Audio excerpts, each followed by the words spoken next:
I told them it was a mistake to give students freedom of choice as to which session they wanted to attend. And this is obviously a confirmation of that. We may have to, Roderick might have to go and conscript some people, for their own good actually, to come to our session. The topic I'm going to be talking about today, you know something about already. You know a good deal about.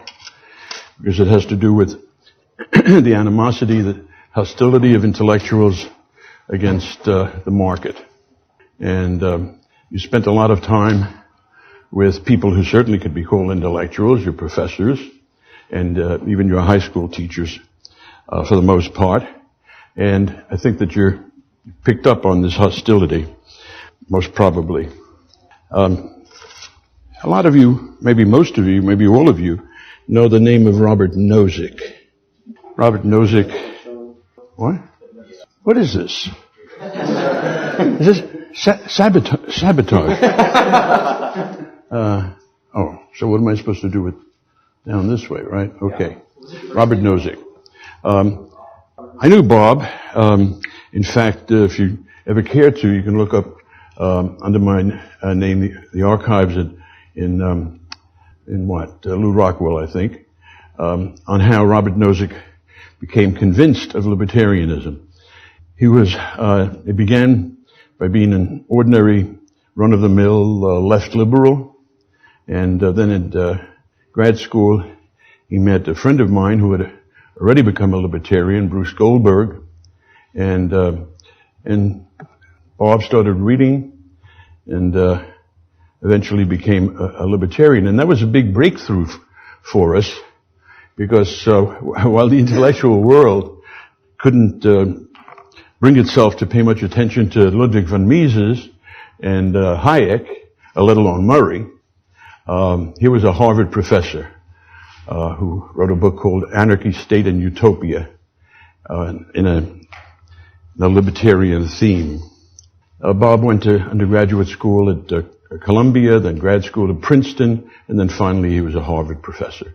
So he had a lot of experience with intellectuals.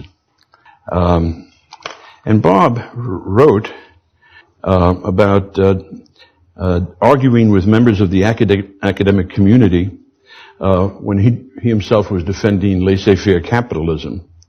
They would argue that capitalism was the cause of a panoply of evils, from monopoly to pollution to systematic overproduction or underproduction, as the case may be, to war, imperialism, and so on.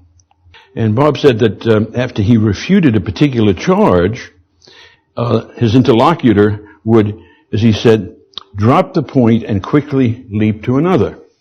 Child labor, racism, the power of advertising, etc., etc. Bob said, point after point is given up. What is not given up, though, is the opposition to capitalism. Nozick concluded that the particular arguments are not the main thing. As he said, there is an underlying animus against capitalism. This is an experience that many another advocate of the free market economy could also attest to. I'm sure that many of you have come across this. So, the continued flourishing of this class of anti-capitalist intellectuals is an enduring puzzle and a problem for classical liberals. I mean, when you answer one of their arguments, and the arguments keep changing year after year, generation after generation, there still is a question of why there is this underlying animus. So my talk today has to do with this. This has been the theme of many classical liberal scholars. They've also wondered this and they've addressed this. One of them, Bertrand de Jouvenel, a French scholar, gave a talk at one of the early meetings of the Mont Pelerin Society. I think maybe a lot of you have heard of this. This is international a society of, I don't know, 500 or so academics and businessmen and people in the media.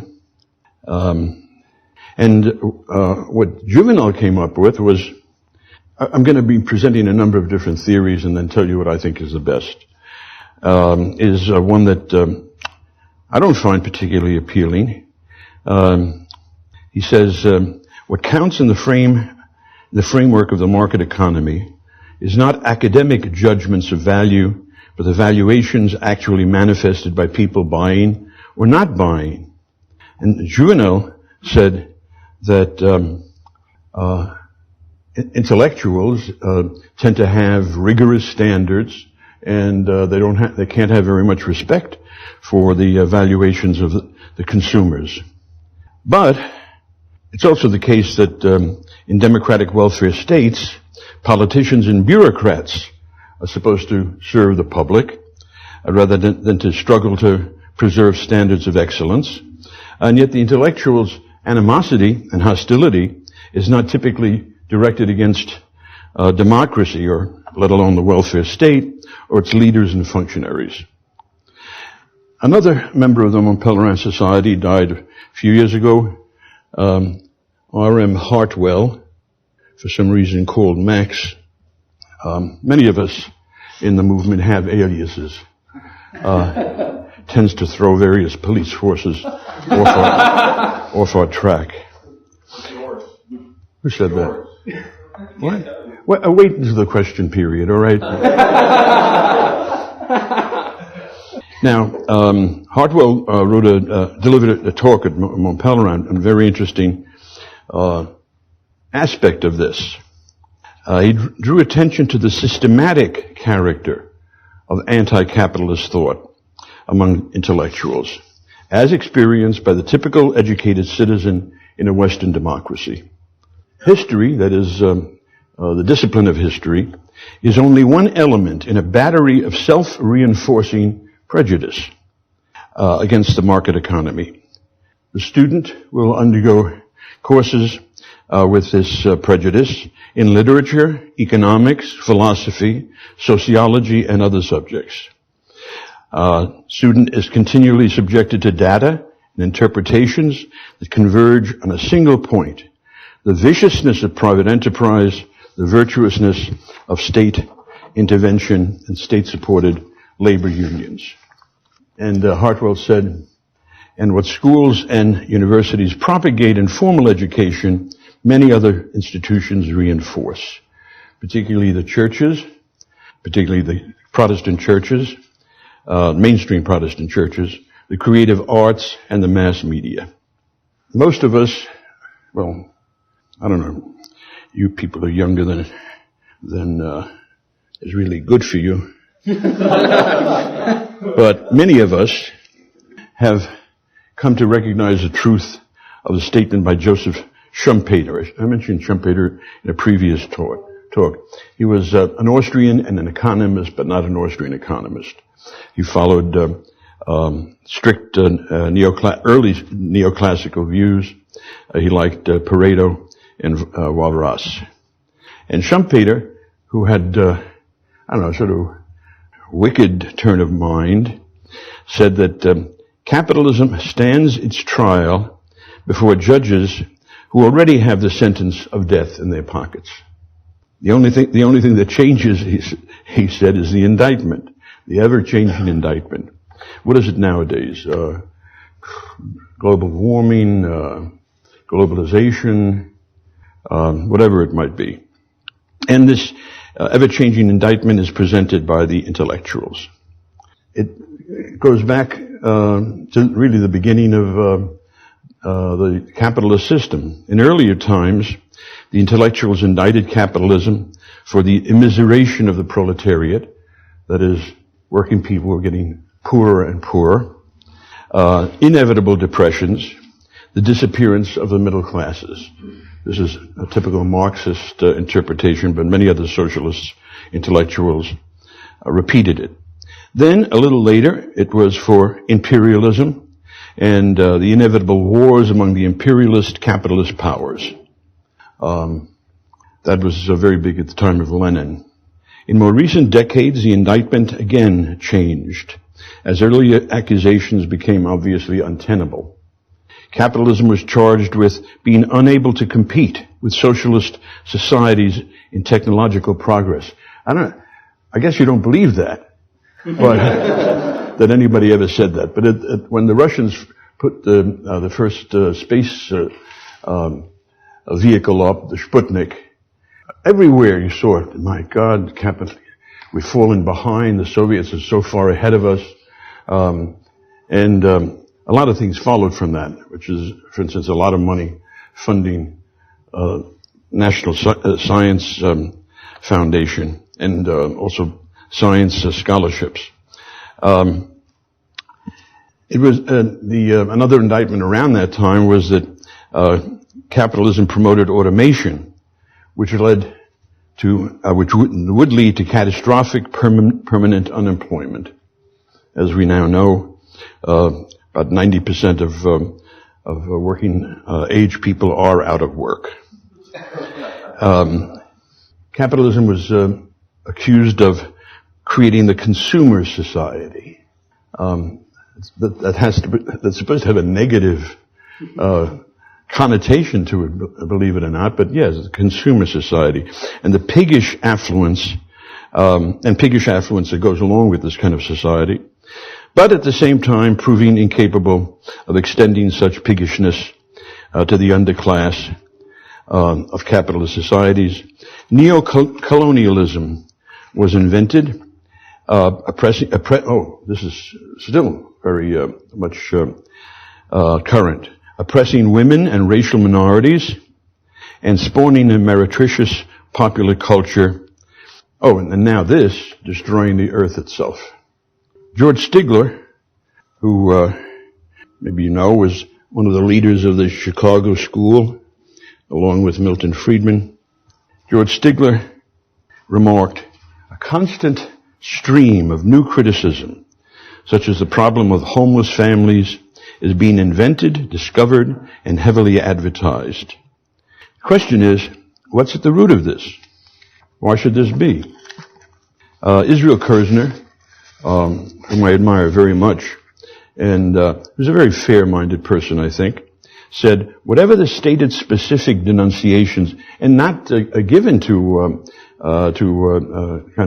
looking for hidden motives, whatever the specific denunciations of capitalism, whatever the errors in economic analysis, which are implicit in these demonstrations, a thorough understanding of the anti-capitalist mentality cannot avoid ultimately coming to grips with the deep-seated prejudices and ingrained habits of thought, which are both consciously and unconsciously responsible for the antipathy to the market economy. Everybody, I think, maybe not. Kirzner has done especially good work on the role of the entrepreneur. Now, Hayek, who was my professor at Chicago, the head of my dissertation committee, a great man, a great scholar, and he wrote on a number of occasions on the intellectuals and socialism. He, like many of the other people I'll mention, insisted on the importance of the intellectuals. He says there's little that the average person ever hears about the world that isn't first mediated by intellectuals.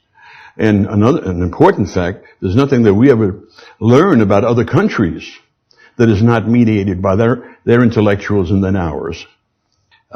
He said that ultimately the intellectuals are the legislators of mankind. But with all this, Hayek's view of the intellectuals is flatteringly benign.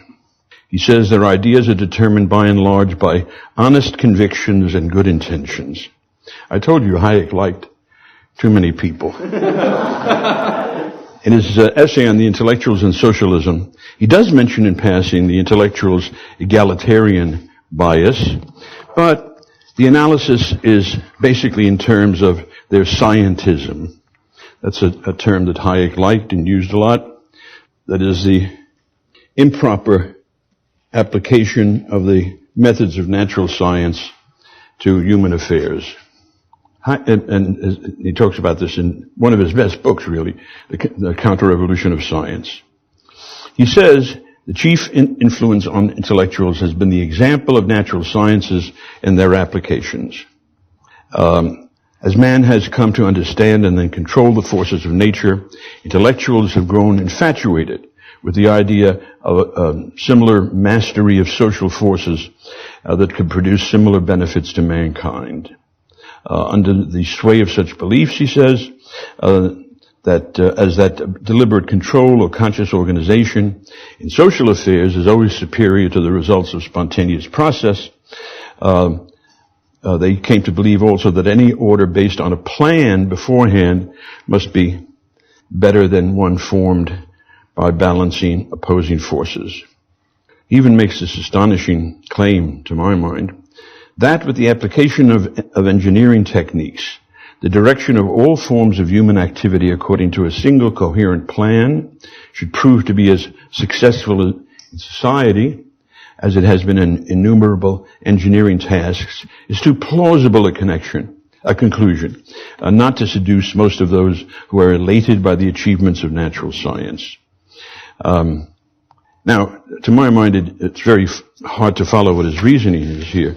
Hayek seems to be saying that because in the natural sciences have made great advances, and because innumerable particular engineering projects have succeeded, it is quite understandable that many intellectuals should conclude that the direction of all forms of human activity by a single coherent plan will be similarly successful. Doesn't seem to me that follows at all. Now, I have other criticisms of Hayek, but since he's not around to answer them, I won't bother to push the idea. Now, Schumpeter reviewed Hayek's Road to Serfdom, and Joseph Schumpeter remarked that Hayek was polite to a fault, in that he hardly ever attributed anything other than intellectual error to his opponents. But, Schumpeter said, and I would agree, not all the points that must be made can be made without more plain speaking. Now, Schumpeter makes an important distinction. Civility in debate, including the formal presumption of good faith on the part of your adversaries, is always in order. But there's also a place for the attempt to explain the attitudes, for instance, of anti-market intellectuals. This would be a form of what they call the sociology of knowledge. In this endeavor, it may be suggested, politeness is not precisely what is called for. In any case, Hayek's gentlemanly deference to his opponents can be sometimes misleading. Listen, as they say, Homer nodded. Even the great poet Homer made mistakes from time to time. Hayek said, orthodoxy of any kind, any pretense that a system of ideas is final and must be unquestionably accepted as a whole, is the one view which of necessity antagonizes all intellectuals, whatever their views on particular issues. Now, consider that, what he's saying there. This is a category of persons in the 20th century that has notoriously included thousands upon thousands of prominent apologists for Stalinist Russia in all Western countries. It is indeed a politeness to a fault. There is, after all, good reason why as late as 1950, Raymond Aron wrote a book called The Opium of the Intellectuals, about the bias of the intellectuals towards communism. And H.B. Acton, who I think is the best philosopher on Marxism, wrote a book called The Illusion of the Epoch. The illusion of the epoch was the favorable opinion of Marxism, Leninism on the part of the intellectuals. And it wasn't just communism that appealed to so many intellectuals. Numerous intellectuals submitted their minds to the orthodoxy of fascism and National Socialism. The cases of Martin Heidegger or Robert Brasillach in France, Giovanni Gentile in Italy, or the American Ezra Pound, who broadcast during the war on behalf of Mussolini. He was in Italy and broadcast about Mussolini, and notoriously anti-Semitic talks they were. For a less complimentary but more realistic view of the integrity of modern intellectuals, we can turn to the memoirs of a German historian, Golo Mann, one of the sons of Thomas Mann,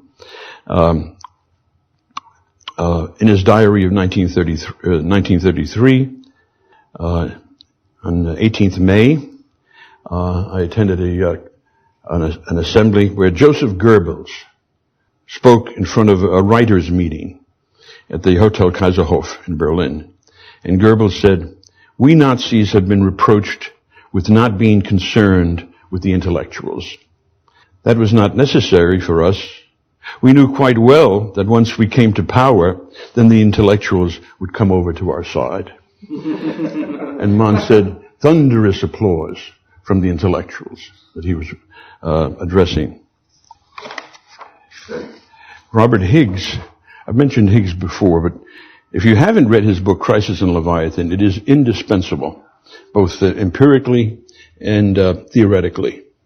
And Higgs has spoken at the Mises Institute. One good thing about Higgs, in the 19th century, classical liberals tended to get, after a while, sort of wishy-washy and under the pressure of socialist views. Higgs is one of there are not just few of them, but one of the classical liberal writers who's becoming more and more radical. I don't know where he's going to end up. I hope he doesn't end up in prison. But he certainly is. He started out by being, a fairly ordinary libertarian, and you don't have to even read between the lines. He's an anarcho-capitalist now.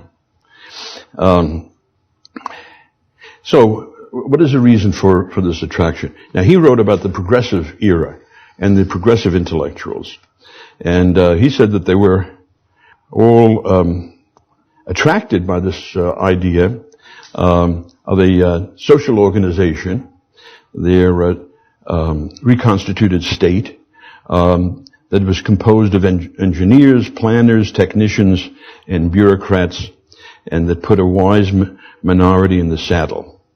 That was one of the turning points in the late 19th, early 20th century in the U.S. Richard Pipes was a professor of, or I guess emeritus, of Russian history, commented that the Bolshevik regime, for all its objectionable features, attracted the intellectuals because it was the first government since the French Revolution that put power in the people of their own kind. People like Lenin and Trotsky and so on were, in fact, intellectuals.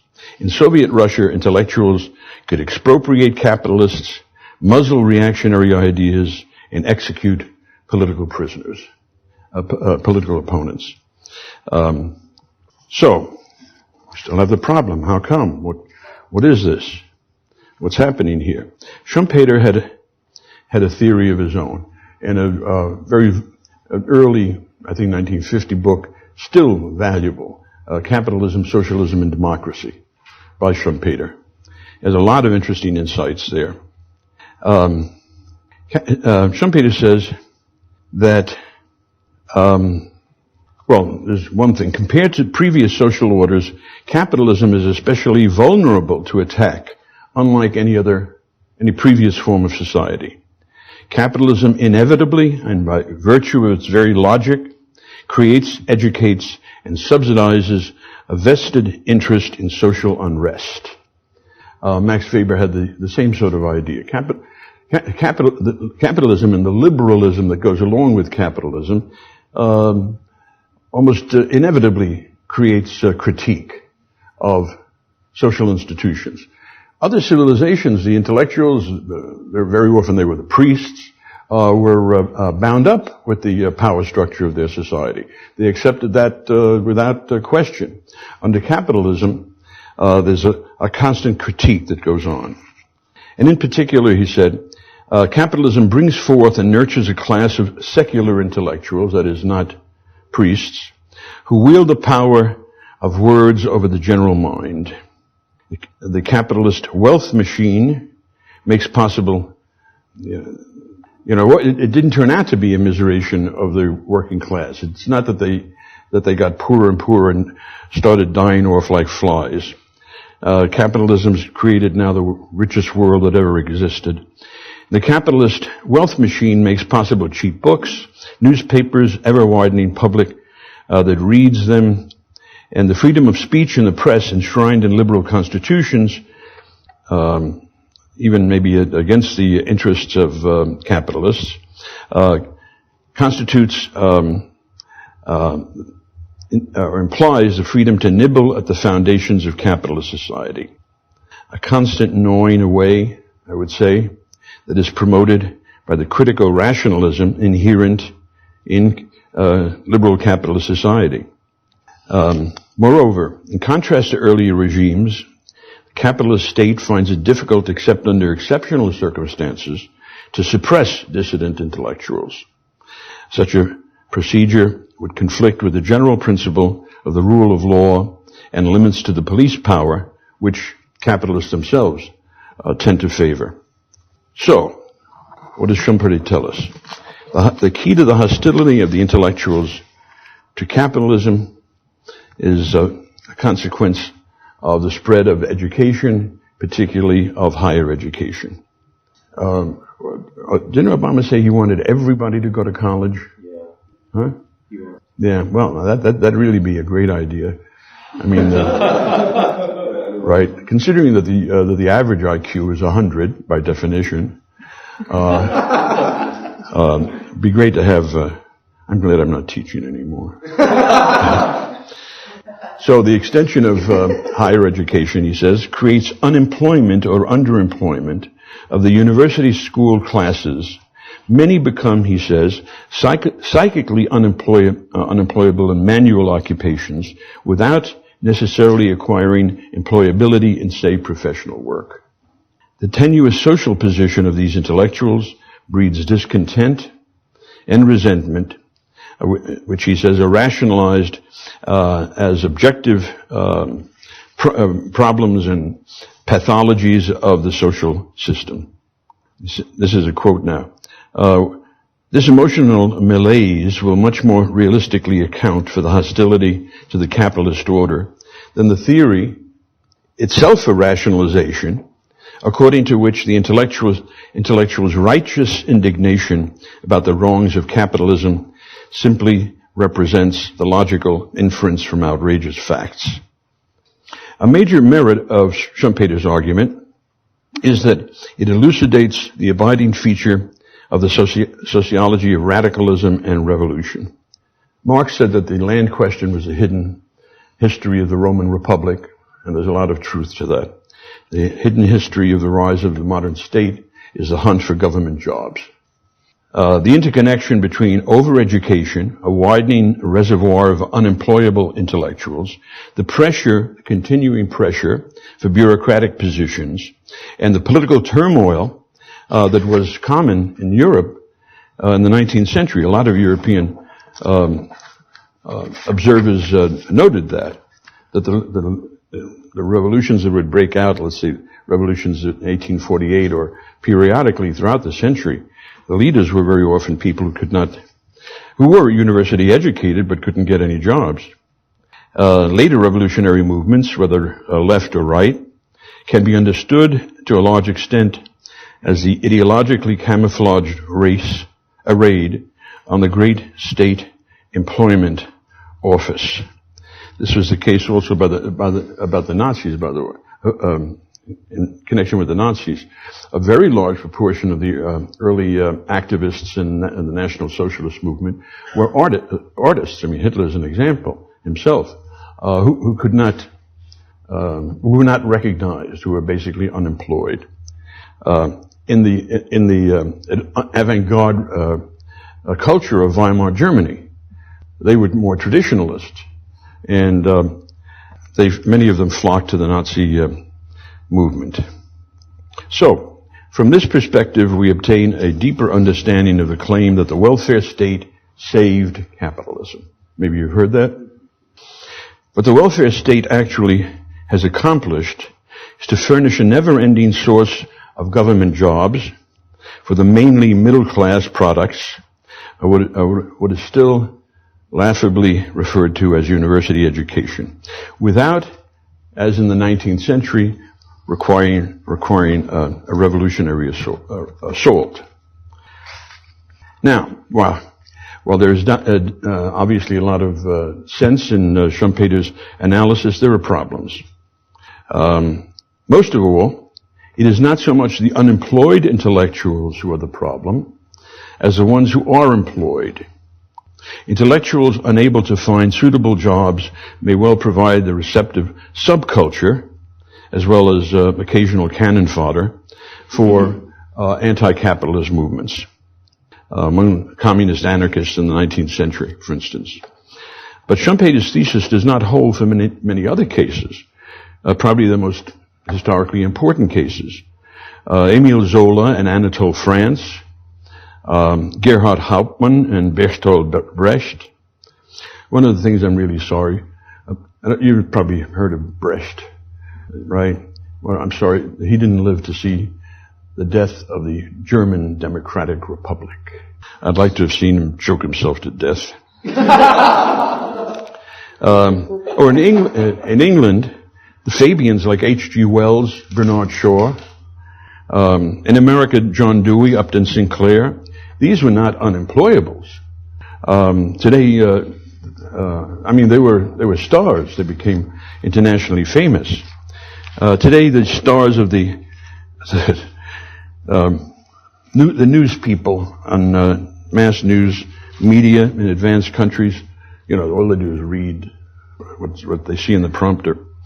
Some of them making $2-3 million a year, such are the savage inequalities of the capitalist system. They're typically nibblers at the system of private enterprise. Anything that goes wrong with private enterprise, any anecdote, they jump on. You can tell by their tone when they talk about anything having to do with the market. So the question is, why so many successful and highly influential intellectuals became carping critics of the free economy? Well, there were two views that Ludwig and Mises presented.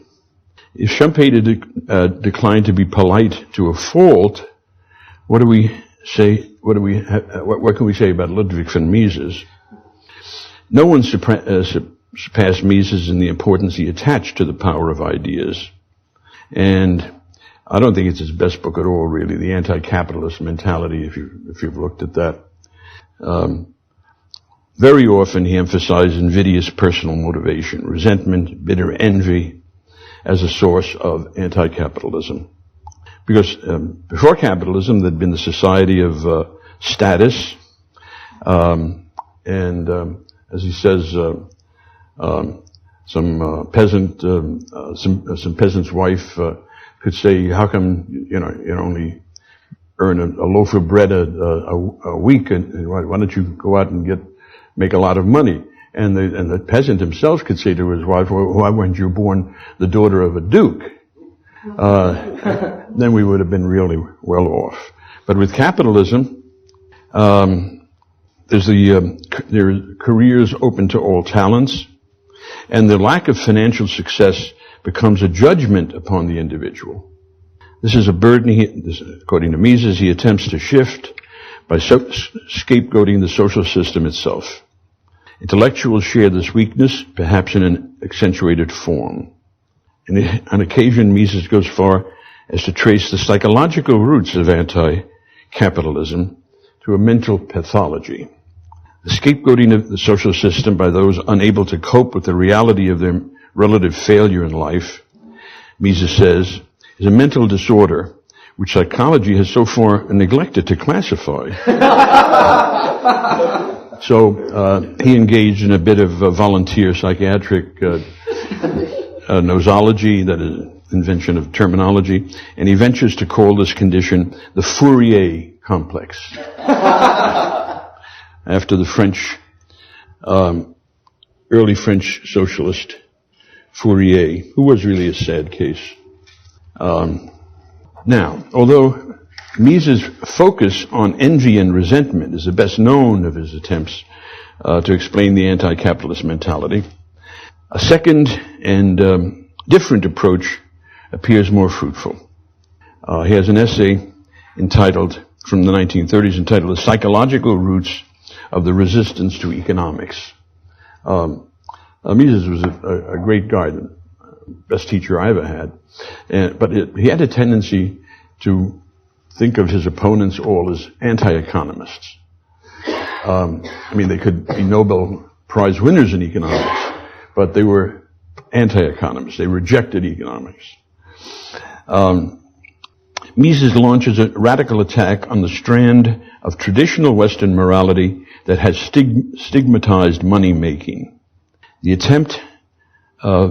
contempt for money-making he holds is deeply ingrained in Western society, and that is the source of hostility towards capitalism, trade, speculation, which he says dominates our whole public life, politics, the written word. This contempt, nurtured and sustained through the centuries under changing regimes, is a natural outgrowth of a class morality. Although the classes change from time to time, but the generic type of class this is and the morality it produces is that of the classes that are sheltered from the market by the circumstances they live from, particularly from taxes. In our own day, it is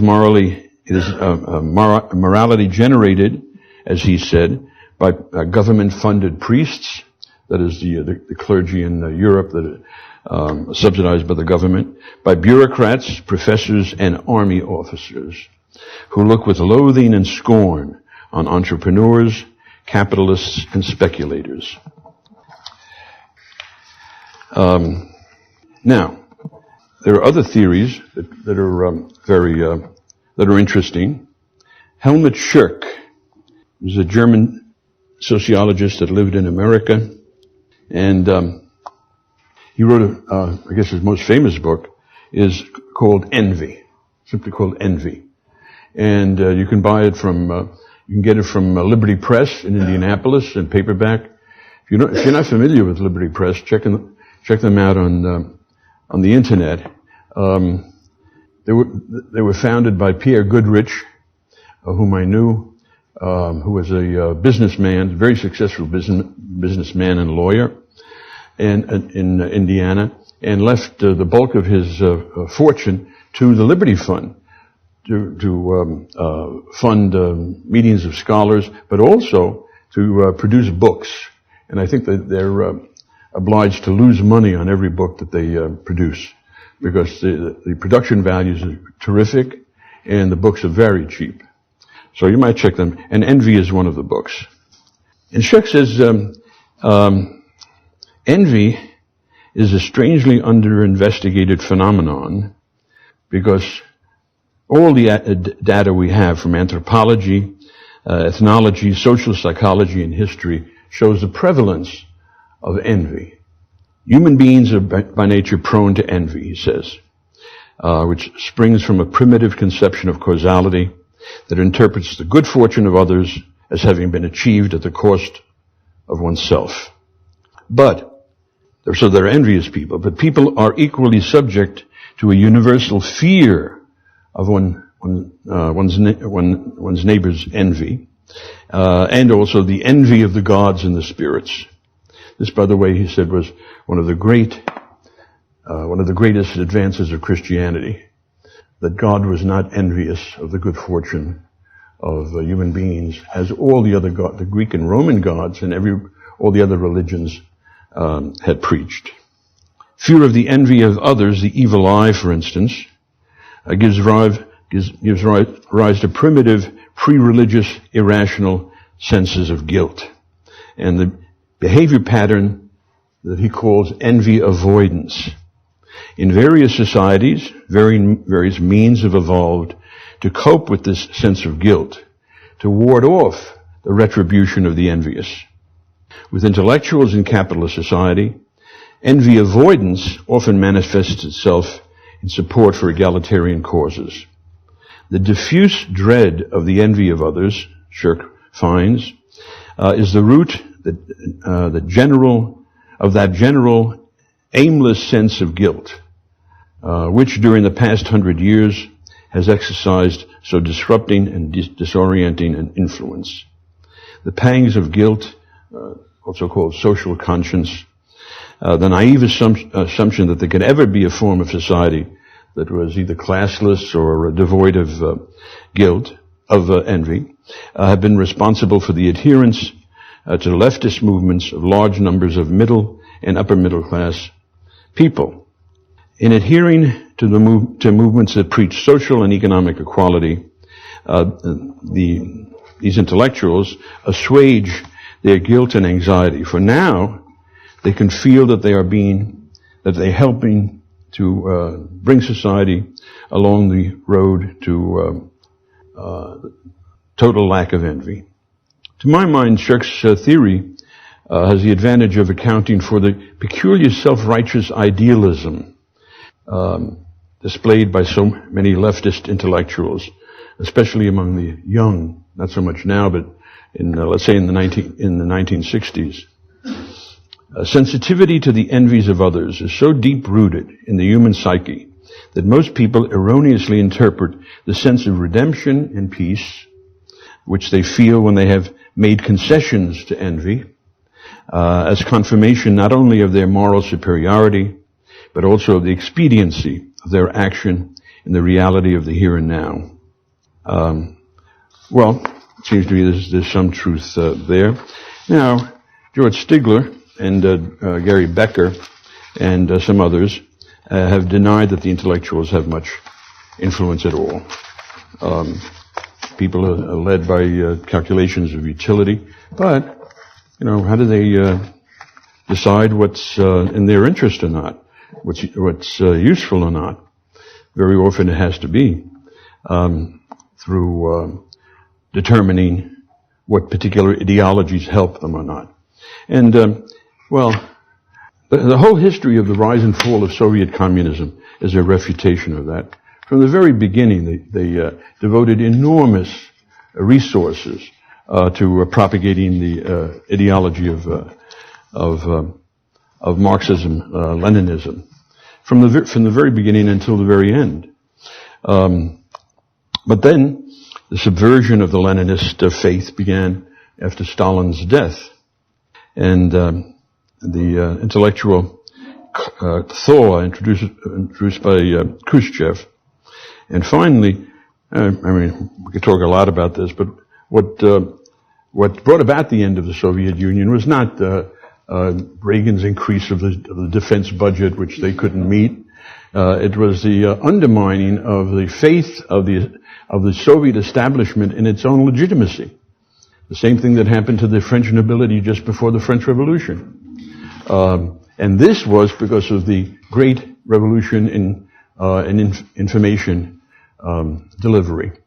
There was no way that the Soviets could keep calling their system the radiant future of all mankind, et cetera, when, for instance, in Leningrad, they got Finnish TV all the time. They saw that the people in capitalist societies were living somewhat better than they were.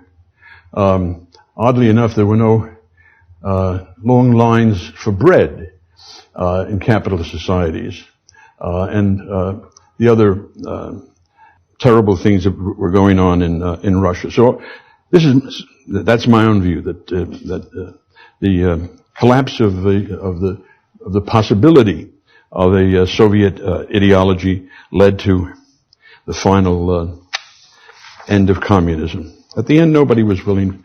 They tried this little coup against shortly around 1990, or the early 90s, and didn't work. And also, as Bob Higgs and others have pointed out, very important part of why people support one ideology or another is their sense of right and wrong. They think in terms of justice and injustice. And what colors their view of what's just and what's unjust is the judgments of intellectuals. Now, finally, I want to talk about the role of historical myths. Hayek has said that the greatest of all the historical myths was the myth of the impoverishment of the working class during the Industrial Revolution. At one time, that was universally taught. I don't know if it's still taught in your. I mean, it's absurd. I mean, just check economic historians nowadays. The problem in England was that they were faced with an unprecedented population explosion. The population of England doubled every 50 years. It had never been more than 6 million. By 1880, it was 12 million, 24 million by the middle of the century. And the question was, what's going to happen? What can be done with all these new tens of millions of people? And a similar kind of population explosion was occurring in other countries in Europe and so on. How are they going to be fed? Well, there was a case where the population exploded tremendous population explosion. And thank goodness they did not have an industrial revolution. They didn't have these dirty smokestacks and these filthy slums and these crowded factories where even kids worked. That society was Ireland in the middle of the 19th century. Ireland underwent a population explosion and no industrialization. About a quarter of the population died of starvation. Another quarter of the population emigrated. Ireland has a much smaller population now than it ever had in the earlier 19th century. Or as one economic historian, you could maybe look at a book called Capitalism and the Historians. These books are in the library here, edited by Hayek, and one of the T.S. Ashton was a very important economic historian. He said, if you want to see a country if you want to see a place that undergoes a population explosion and no industrialization, go to Calcutta. And the fact that England did not turn into an Ireland and did not turn into a Calcutta has to do with the positive results of the Industrial Revolution. Now, so that's one myth that evidently still exerts influence. Now, the one I want to talk about right now is a myth that was propagated by the Comintern, the Communist International, in the 1920s and 1930s, according to which a generic fascism, including the German variety, that is, Italian fascism and National Socialism, represented the naked fist of the bourgeoisie confronting the final proletarian assault.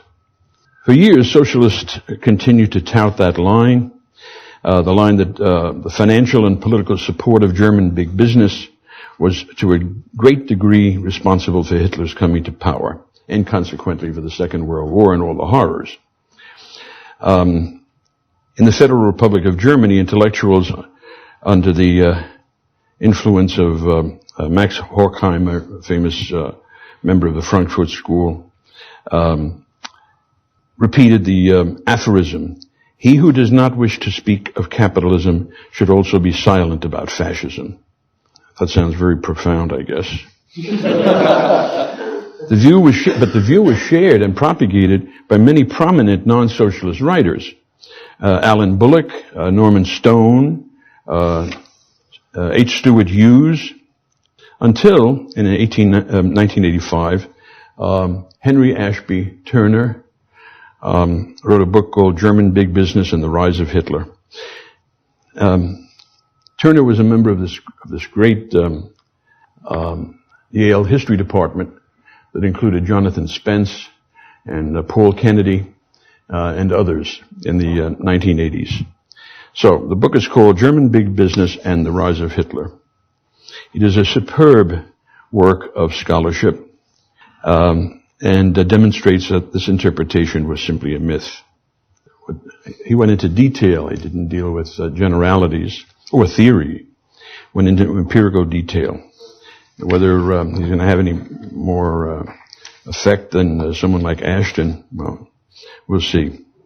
What he did was examine the accounts of big business firms, the political donations and so on, and they all gave a lot more money to other German right-wing groups than to the Nazis, because for one thing, the Nazis were too radical for them. The Nazis called themselves socialists, national socialists, and also the Nazis had this extreme anti-Semitism. Many people in German big business had family connections with Jews, some Jews themselves, but married Jews or had family connections with Jews, and they did not like this idea of upsetting the whole system of big business on a racial basis.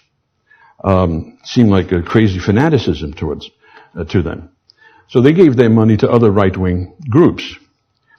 Now, at the end of his book, Turner reflects how does it happen that historians were so misled? And he says this: professional historians generally have little or no personal contact with the world of business. Like so many intellectuals, they tend to view big business as a combination of condescension and mistrust. That condescension is, I should have mentioned before, to call somebody an intellectual is in no way to say that this person is necessarily intelligent. The main thing intellectuals have is control of a certain discourse, a certain language, a jargon, like Marxism or Freudianism or whatever it might be. And a successful small businessman, small businesswoman, can easily, in many cases, be much more intelligent than an average intellectual. So, but intellectuals do condescend to businessmen.